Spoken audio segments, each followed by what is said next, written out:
I brought along some sketches actually just to show some of my process, which is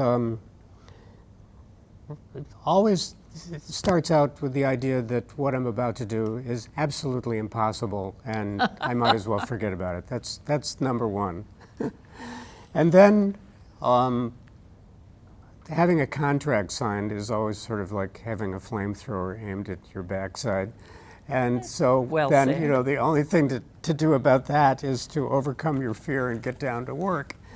And I knew that this book, for example, had to begin with a sorrowful moment, a moment of parting, a Mexican family being torn apart, the dad having gotten a job in the States in the steel mills, and him taking away his wife from her sister, and his daughter from the sister who was her auntie, and so I didn't want to begin with a sad moment, although it was necessary.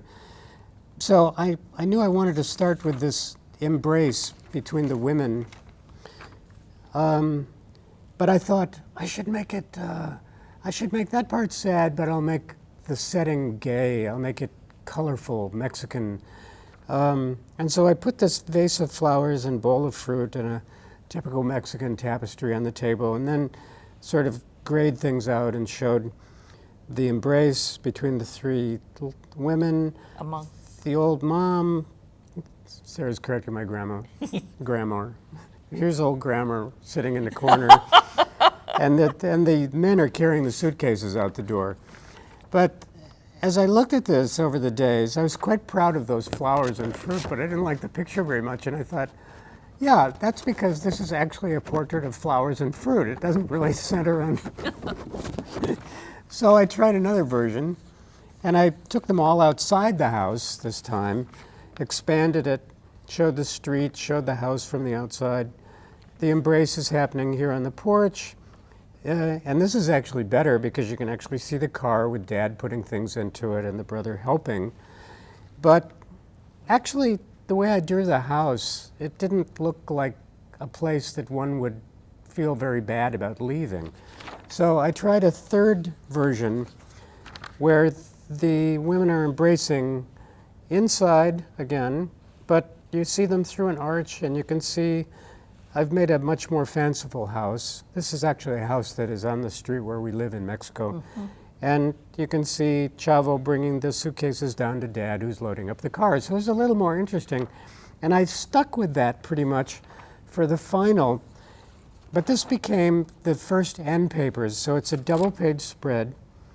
And I focus the reader's attention on the goodbye embrace with light.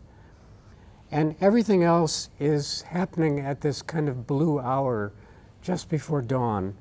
So that the packing of the car and Dad working very hard to tie the chairs onto the packages and so on. And you can see a bit of the street and the mountains beyond. The sun the moon is still up. But suddenly this sorrowful moment became, to me, a magical moment because of the color. The wash of the Prussian blue and indigos and blacks and the stars in the sky. There's something sad going on, yes, but it's in a paradise, a visual, magical place. It's lovely. So if you can imagine the torment that I went through over days trying to work this out. It's really not torment at all. It's a lot of fun. This is always the best part of the book is doing the sketches and doing the research. But this is typical of what goes on in every page. And of course, none of it should show up in the final book. The final book should look as if you just picked it up off the shelf and it's happening as you're turning the page, and it all happens in 10 minutes.